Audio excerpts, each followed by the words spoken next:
찬송 부르겠습니다. 찬송가 265장입니다. 찬송가 265장입니다.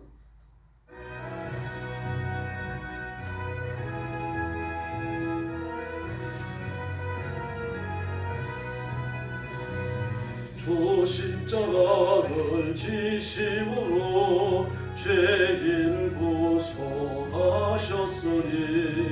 그 피를 믿고 믿는 자는 주님의 진노 면하겠네.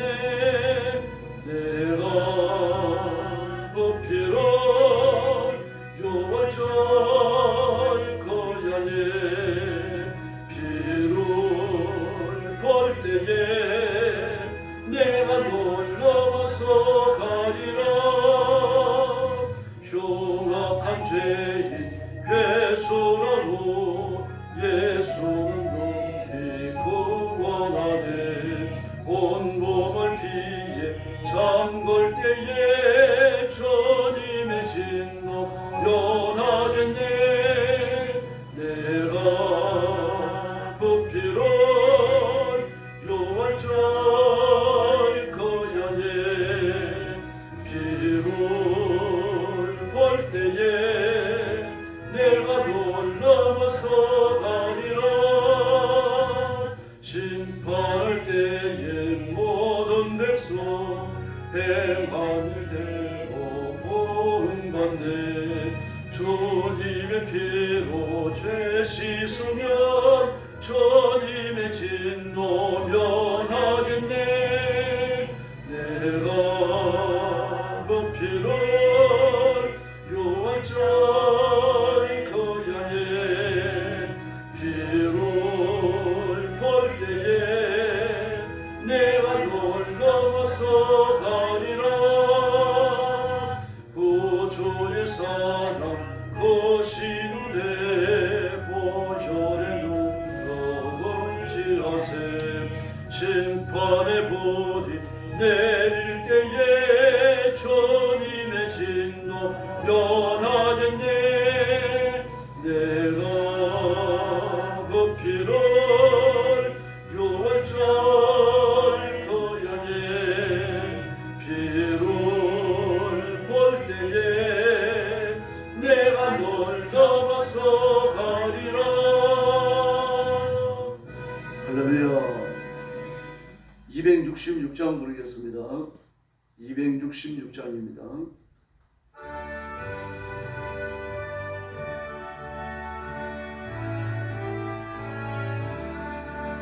주의 피로 이룬 샘물 참 깊고 넓도다.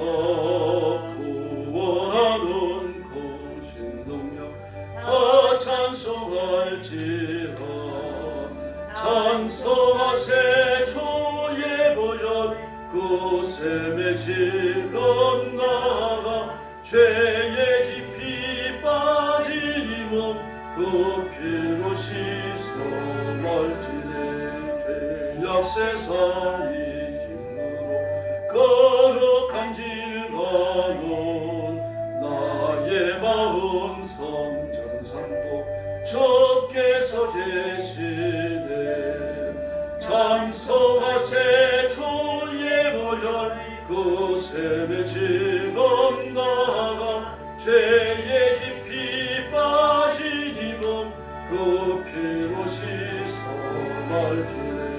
주 예수를 깊이 아는 놀라운 구원에 하늘나라 즐거움이 매일 새롭도다.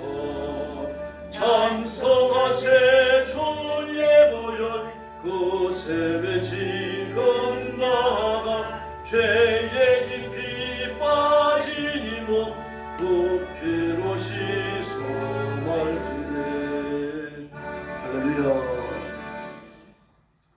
머리 숙여서 신앙 고백하겠습니다. 나는 전능하신 아버지 하나님 천지의 창조주를 믿습니다. 나는 그의 유일하신 아들 우리 주 예수 그리스도를 믿습니다. 그는 성령으로 잉태되어 동정녀 마리아에게서 나시고 본디오 빌라도에게 고난을 받아 십자가에 못 박혀 죽으시고 장사된 지 사흘 만에 죽은 자 가운데서 다시 살아나셨으며 하늘에 오르시어 전능하신 아버지 하나님 우편에 앉아 계시다가 거기로부터 살아있는 자와 죽은 자를 심판하러 오십니다. 나는 성령을 믿으며 거룩한 공교회와 성도의 교제와 죄를 용서받는 것과 몸의 부활과 영생을 믿습니다. 아멘. 사랑의 아버지 감사합니다. 죄와 허물로 죽은 저희를 불러 예수 믿게 하시고 하나님의 자녀가 되어 영생의 복을 누리며 주신 사명을 따라 충성하게 하시니 감사합니다. 오늘도 주 앞에 엎드려 구원의 은총과 축복을 감사하며 우리를 돌보시고 공급하시고 보호하시고 지키시는 은총에 영광을 돌립니다.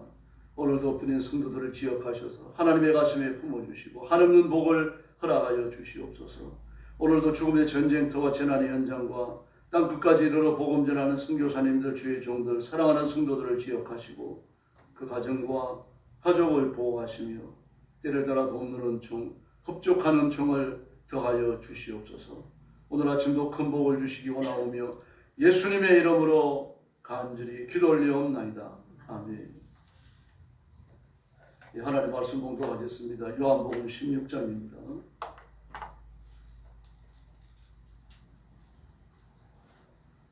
요한복음 16장 1절 말씀부터 제가 먼저 공독합니다. 내가 이것을 너희에게 이르면 너희를 실족하지 않게 하려 함이니 사람이 너희를 출리할 뿐 아니라 때가 이르면 물은 너희를 죽이는 자가 생각하기를 이것이 하나님을 섬기는 일이라 하리라.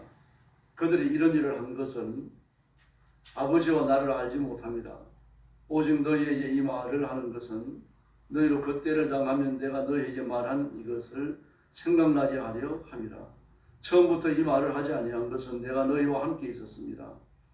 지금 내가 나를 보내신 이에게로 가는데 너희 중에 나더러 어디로 가는지 묻는 자가 없고 도리어 내가 이 말을 함으로 너희 마음에 근심이 가득하였도다.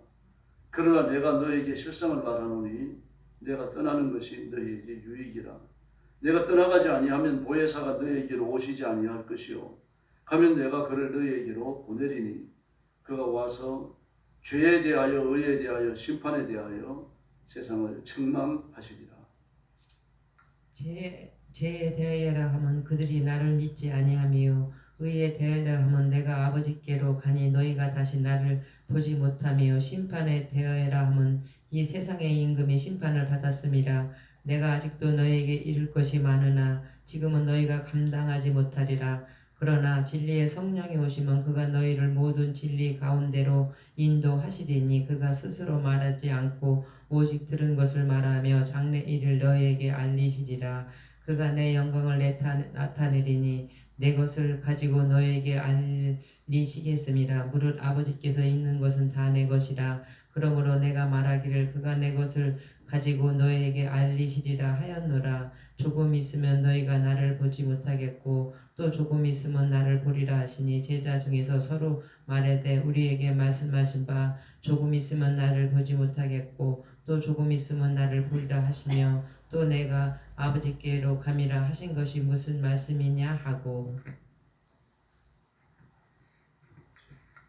또 말하되 조금 있으면이라 하신 말씀이 무슨 말씀이냐 무엇을 말씀하시는지 알지 못하노라 하거늘 예수께서 그 묻고자 함을 아시고 이르시되 내 말이 조금 있으면 나를 보지 못하겠고 또 조금 있으면 나를 보리라 함으로 서로 문의하느냐.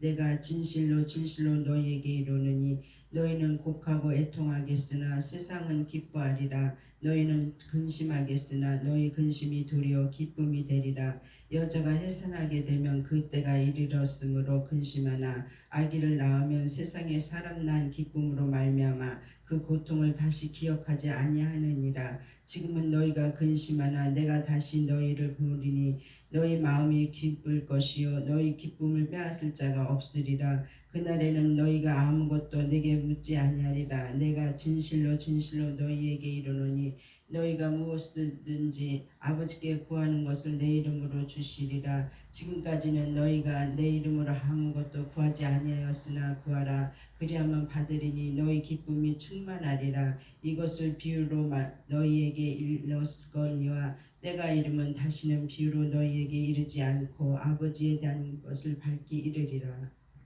그날에 너희가 내 이름으로 구할 것이요 내가 너희를 위하여 아버지께 구하겠다 하는 말이 아니니 이는 너희가 나를 사랑하고 또 내가 아버지께로부터 온 줄 믿었으므로 아버지께서 친히 너희를 사랑하심이라. 내가 아버지에게서 나와 세상에서 왔고 다시 세상을 떠나 아버지께로 가노라 하시니 제자들이 말하되 지금은 밝히 말씀하시고 아무 비유로도 하지 아니하시니 우리가 지금에야 주께서 모든 것을 아시고 또 사람의 물음을 기다리시지 않는 줄 아나이다. 이로써 아버지께로부터 나오심을 우리가 믿사옵나이다. 예수께서 대답하시되 이제는 너희가 믿느냐? 보라 너희가 다 각각 제 곳으로 흩어지고 나를 혼자 둘 때가 오나니 벌써 왔도다. 그러나 내가 혼자 있는 것이 아니라 아버지께서 나와 함께 계시느니라. 33절 같이 봅니다. 이것을 너희에게 이르는 것은 너희로 내 안에서 평안을 누리게 하려 함이라. 세상에서는 너희가 환난을 당하나 담대하라. 내가 세상을 이겼노라. 아멘. 요한복음 16장 전체에 걸쳐서 성령님에 관하여 말씀하십니다. 7절 말씀에 보니까 내가 떠나는 것이 너희 유익이다. 내가 가면 성령님을 내가 보내주겠다. 그렇게 말씀을 하셨습니다. 또 14장 말씀에서도요. 내가 아버지께 14장 16절에요. 내가 아버지께 구하겠으나 그가 또 다른 보혜사를 너희에게 주사. 또 17절 말씀에 그는 진리의 영이라 그렇게 말씀을 하십니다. 내가 아버지께 구하겠으니 그가 또 다른 보혜사를 너희에게 주사. 성령님을 아버지께서 보내신다고 그렇게 말씀을 하셨죠. 근데 오늘 본문에서는 또 이렇게 말씀하십니다. 내가 가면 그가 그를 너희에게로 보내리니 예수님이 보내신다고 말씀하십니다. 다시 말해서 성령님은 아버지와 아들로부터 영원히 나오신다라고 하는 웨스트민스터 신앙 고백서의 삼위일체 교리가 그래서 성립이 되는 겁니다. 또 15장 26절 말씀에 보면요.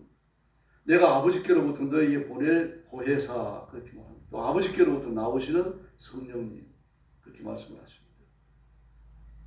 그러므로 성령님은 성부 하나님에 대한 성자 하나님 예수님의 요청으로 오시는 것이고 그리고 성부와 성자로부터 나오십니다. 근데 예수님은 성령을 보내시라고 하는 요청을 하시는 자격이 있으십니다. 왜 그렇습니까? 십자가에 죽으시고 부활하셨기 때문입니다. 성령님이 오시는 것은 구원을 이치기 위해 오십니다. 대속이 완전하다고 하는 것, 예수님이 진짜 메시아라고 하는 것, 그분이 십자가에 죽으시고 그리고 부활하심으로 온 세상 믿는 자들의 구주가 되셨다고 하는 이 사실을 확정하기 위하여 오시는 겁니다. 그러므로 성령님이 안 오시면 예수는 가짜가 됩니다. 성령님이 오셔야 구속의 믿음이 지어지는 거죠. 그런데 그 성령님은 예수님의 요청으로 성부와 성자로부터 나오십니다. 근데 오셔서 무슨 일을 하십니까? 오늘 26절 말씀에 보니까 그가 나에 대하여 증언하리라 그렇게 말합니다. 나에 대하여 증언하리라. 또 8절과 9절 말씀을 보니까요. 죄에 대하여 의에 대하여 심판을 하는 것인데 죄에 대하여 하면 나를 믿지 않기 때문이다. 그렇게 말씀을 하십니다. 의에 대하여라고 하면 너희들이 잘나서 나를 죄인이라고 몰아서 십자가에 주고 심판할 것인데 그 심판이 옳지 못하다는 것을 심판할 것이다. 의와 심판이라고 하는 것은 같은 맥락을 가지고 있는 거죠. 그래서 13절 말씀에 보니까 진리의 성령님이 오시면 너희를 진리 가운데로 인도하시는데 그 진리가 뭡니까? 요한복음 15장 26절에서 말씀하셨던 예수님이 전하셨던 그 진리를 말합니다.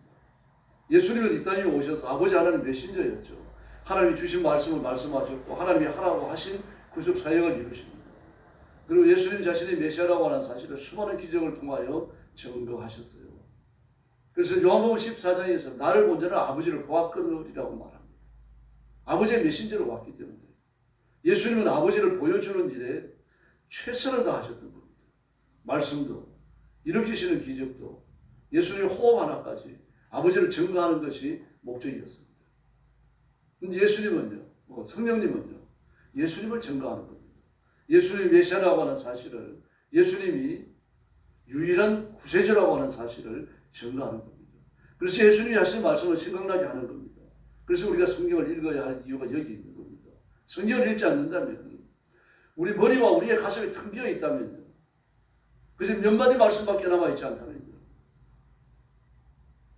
성령의 역사도 제한될 수밖에 없는 거죠.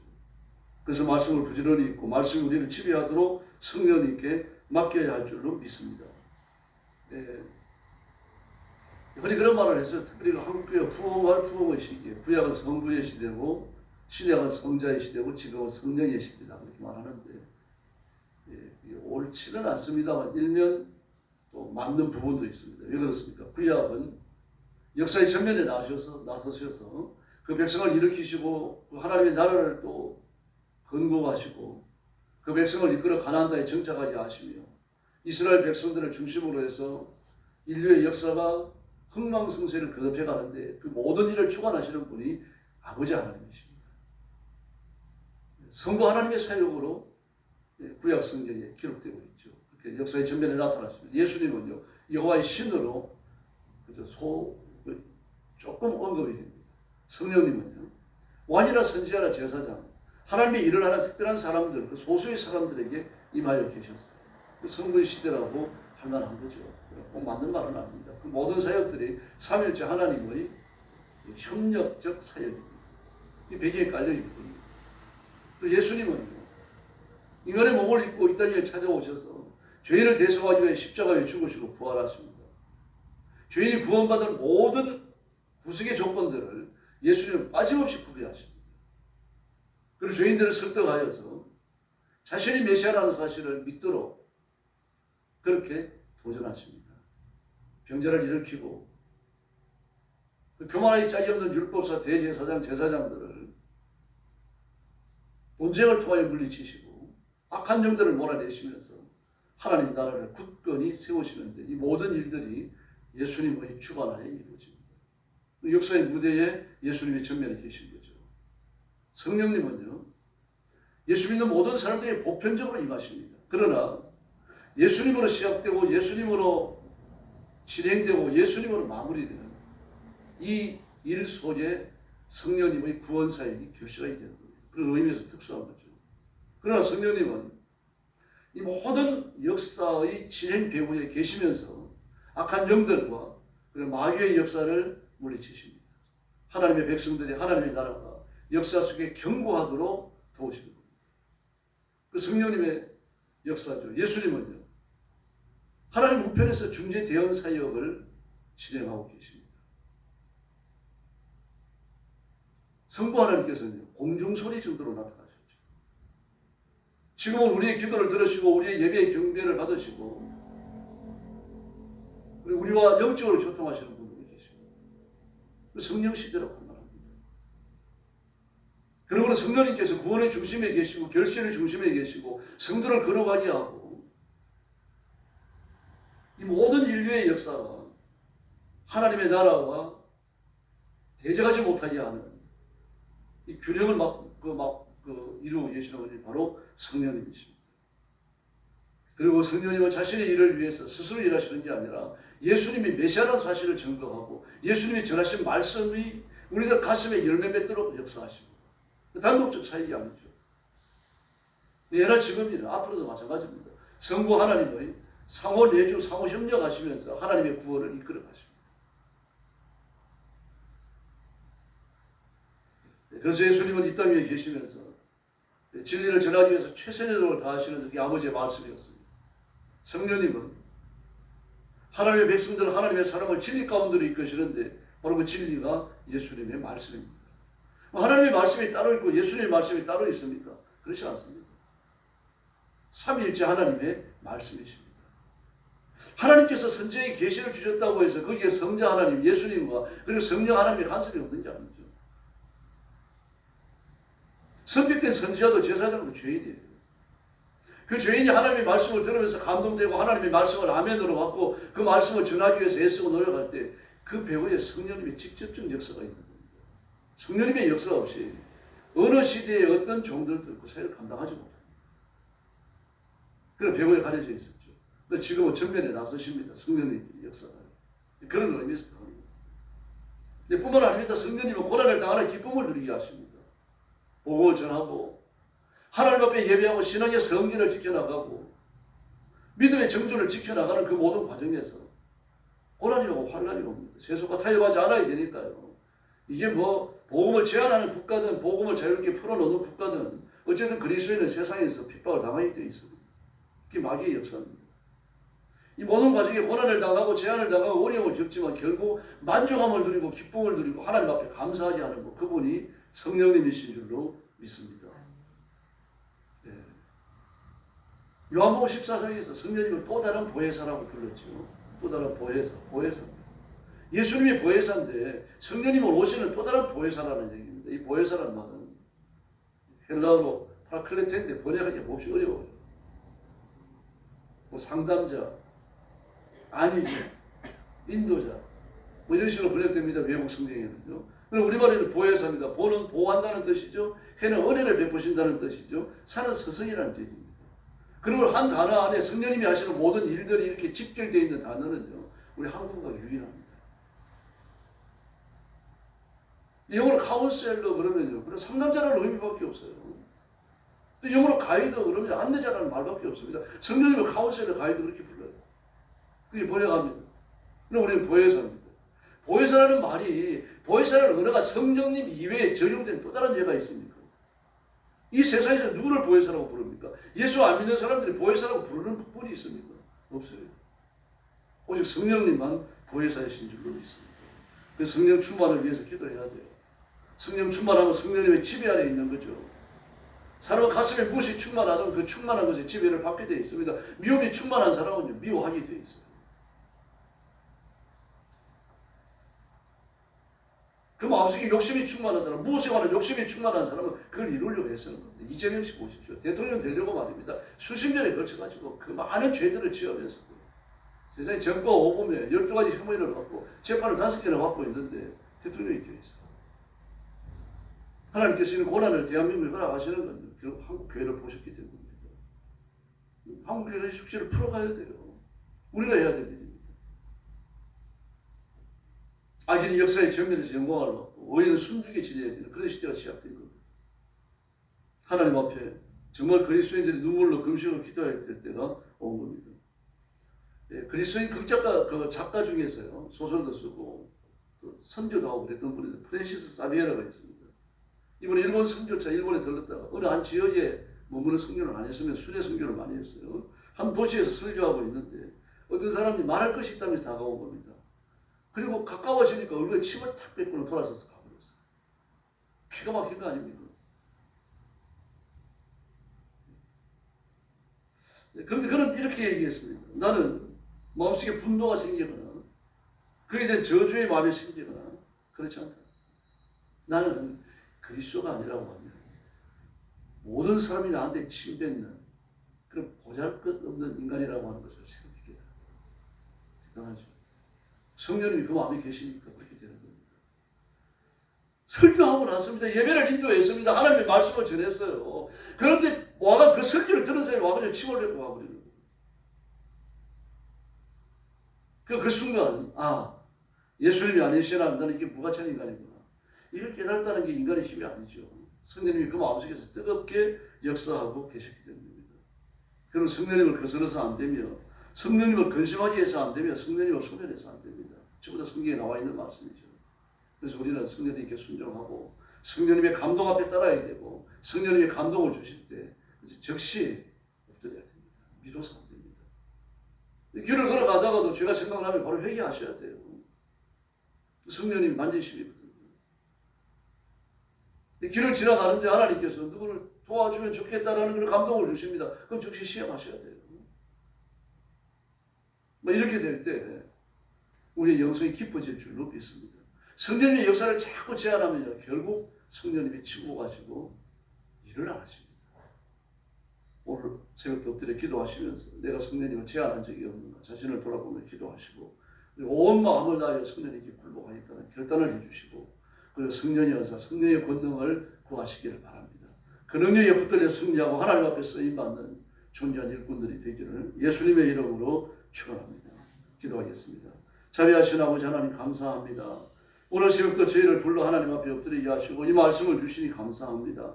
우리 홀로 어떠하니 버려두지 아니하시고 성령님을 보내어 내 육신 속에 거하게 하시며 보잘것없고 누추하게 짝이 없는 육신을 궁굴로 삼으시고 성령님이 역사하게 하시니 진심으로 감사합니다. 내 마음에 계신 성령님, 내 육신을 장악하신 성령님께 굴복하며 살게 하시고 그 감동 앞에 철저히 복종하는 저희들이 되게 하여 주시옵소서. 성도들 가정마다 성령님이 운행하시며 복을 주시고 온 가족이 복을 받아 형통하며 번성하게 하여 주시옵소서. 우리 교회도 성령님 뜨겁게 역사하여 주시고 사도년 2장의 예루살렘 교회처럼 갈멜산의 엘리야의 재단처럼 성령님이 불러 임하여 큰 역사를 일으켜 주시고 부흥하게 하여 주시옵소서. 나라와 민족을 주님 앞에 맡깁니다. 자비하신 하나님 아버지, 죄인이 역사의 전면에 나서고 의인이 고통을 당하는 시대가 시작되어졌습니다. 한국 교회가 역사를 이 지경으로 만든 책임을 지고 금식하며 철회하며 하나님 앞에 엎드리기를 계속하게 하시고 하나님의 은혜를 구하는 깨어있는 한국 교회가 되게 하여 주시옵소서. 우리 영광교회에도 복을 내려주시고 교회가 온 힘을 다하여 하나님을 찾게 하여 주시고 성도들이 깨어서 주 앞에 엎드리게 하시고 사명을 따라 온갖 충성을 다하는 큰 은혜를 더하여 주시옵소서. 오늘 새벽도 기도하러 왔사오니 기도의 새 능력 부어주시기를 원하오며 예수님의 이름으로 간절히 기도 올리옵나이다. 아멘. 주님 가르친 기도드리겠습니다. 하늘에 계신 우리 아버지, 아버지의 이름을 거룩하게 하시며 아버지의 나라가 오게 하시며 아버지의 뜻이 하늘에서와 같이 땅에서도 이루어지게 하소서. 오늘 우리에게 일용할 양식을 주시고 우리가 우리에게 잘못한 사람을 용서하여 준 것 같이 우리 죄를 용서하여 주시고 우리를 시험에 빠지지 않게 하시고 악에서 구하소서. 나라와 권능과 영광이 영원히 아버지의 것입니다. 아멘. 합심해서 기도하겠습니다. 자비하신 아버지 하나님 은혜를 감사합니다. 오늘 아침도 저희들을 주 앞으로 불러주시고 엎드려 경배하며 엎드려 하나님 앞에 영광 돌리며 주님의 말씀을 따라 순종하며 사는 저희들